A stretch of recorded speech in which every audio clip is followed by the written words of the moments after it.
We're just now plugging in and we're calculating EBITDA together. We're calculating sellers' discretionary earnings, both of which are important, where a lot of brokers miss that.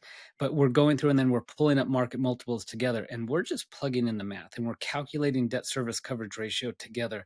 So now they can see, how does the money math really work in this transaction? It's now no longer my opinion of what I think their business is worth, kind of like fighting against their opinion.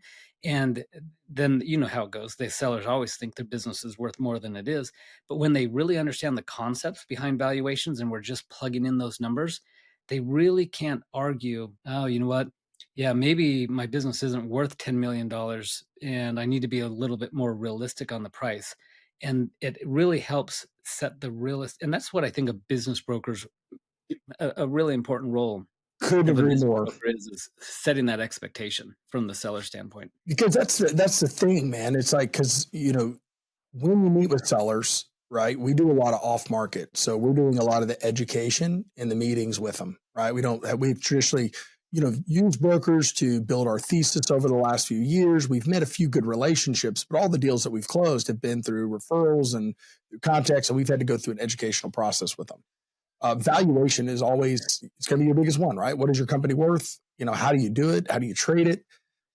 So if I have a broker that's doing that and I know that they're bringing me a deal that's already been through that conversation, and you're saying, hey man, this is what it's worth, it really cuts down a lot of what I would call the noise that's in between these deals.